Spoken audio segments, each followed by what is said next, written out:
The food production industry as we know it is not working out. It is harming the consumer, the producers, and the environment. We need to start thinking about what we are putting in our bodies and what we are putting into the environment. In this video, I'm going to look at eating organically, eating locally, and eating farther down the food chain, and how the combination of these three things are better for the environment. I'm going to start first with organic food. What is organic food? According to the Environmental Protection Agency, organically grown food is grown and processed using no synthetic fertilizers or pesticides. Organic food is said to be healthier for the individual, the environment, and all inhabitants of the environment as a whole.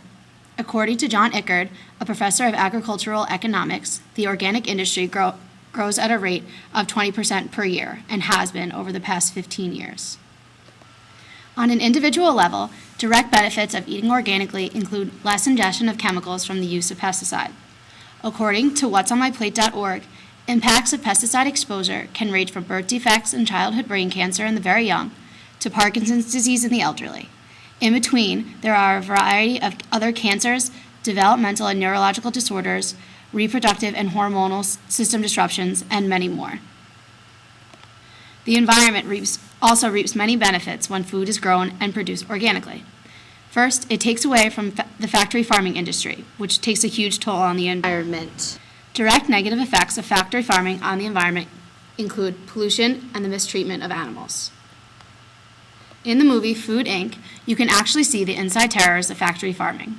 According to the Humane Society of the United States, these confined farm animals produce 3 times more waste than people.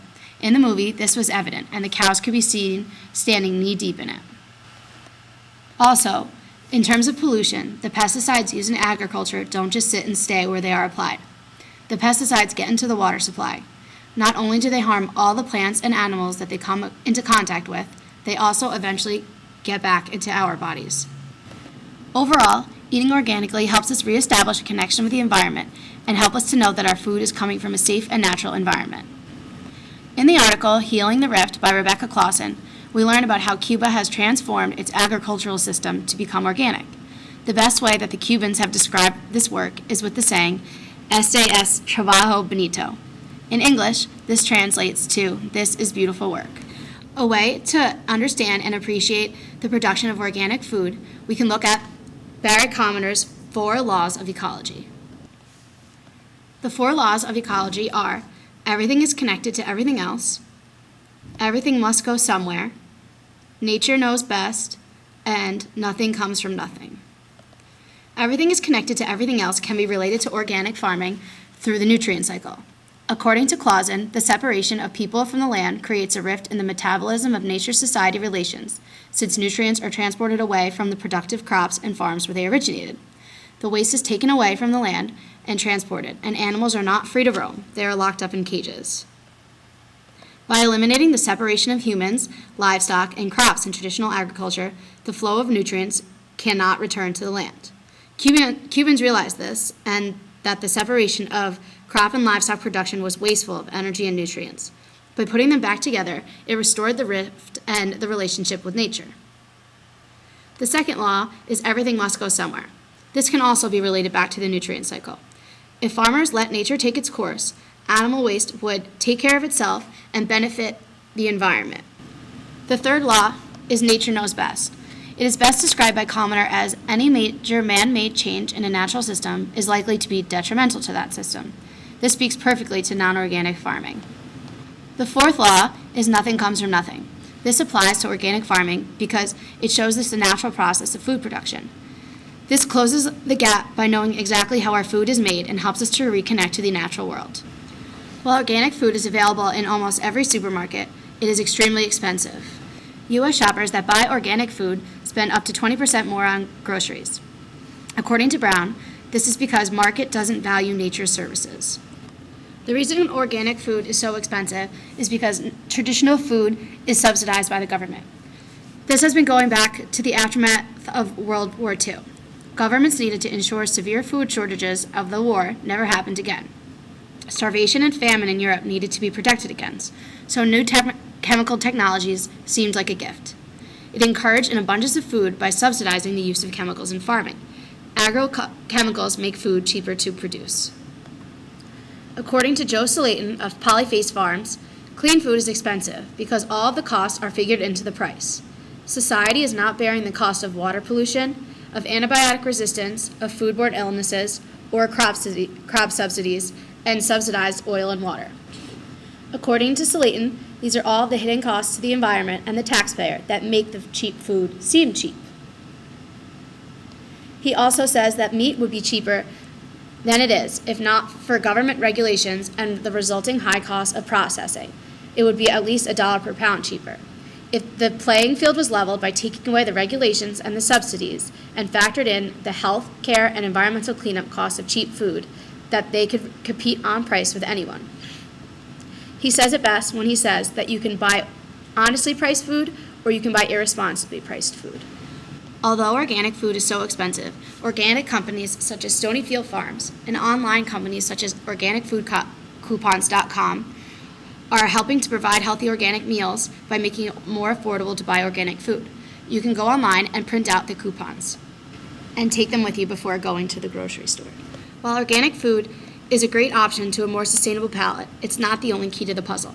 Some organic food is imported and exported from other countries, which takes away from its sustainability factors. The next thing I'm going to talk about is eating locally.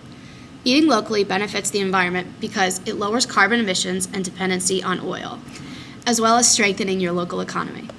According to Brown, conventional produce travel an average of 1,500 miles. This is not including food imported from other countries.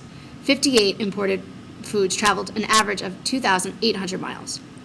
On the other hand, locally grown food traveled just 56 miles. I went to a local farmer's market in Burlington, North Carolina. I found a box of strawberries from Rocky Point, North Carolina, and they only cost $2.99. When I went to Harris Teeter, I found that while the organic strawberries cost $2.50, they were produced in Mexico and had to be shipped. According to MapQuest, to ship the strawberries from Rocky Point to Burlington takes 2 hours and 41 minutes with a fuel cost of around $50. I'm going to say it's safe to assume that it would take much more time, energy, and resources to ship from Burlington to Mexico. The benefit of these strawberries being grown organically does not always outweigh the cost of fuel emission and oil dependency because they need to be shipped from Mexico. This is why it's important to look at both distance and organic. I found a website called www.eatwellguide.com. At this website, you can look to find a farm that is both local and organic by entering your zip code. This is combining the two important factors of eating locally and organically. The last thing I'm going to talk about is eating farther down the food chain. Basically, this means cutting down meat consumption. According to Brown, a plant-based diet requires a quarter as much energy as a diet rich in red meat. A way we can look at this is by looking at the ecological footprint of a cheeseburger. Carbon emissions of cheeseburgers eaten by year by humans is the equivalent of 6.5 to 19.6 million H3 Hummers. This was calculated by author Jaume Cascio. This may seem like a huge number, but if the average American claims to eat just one cheeseburger per week, that is still 65,250,000 annual metric tons of CO2 equivalent for all U.S. cheeseburgers. Additionally, the meat industry is taking away food from the mouths of humans. According to the United States Humane Society, the industry is using plant crops, such as soybeans and grain, to fatten up the animals before slaughter. According to Brown, this is further intensifying pressure on the Earth's land and water resources. All in all, it comes back to the 4 laws of ecology. Everything is connected to everything else, everything must go somewhere, nature knows best, and nothing comes from nothing. Reinstating these values back into the food production industry would be more sustainable for the environment. This can be done by eating organically, eating locally, and eating farther down the food chain. In this video, we looked at both sides of each, and it goes to show that it is possible.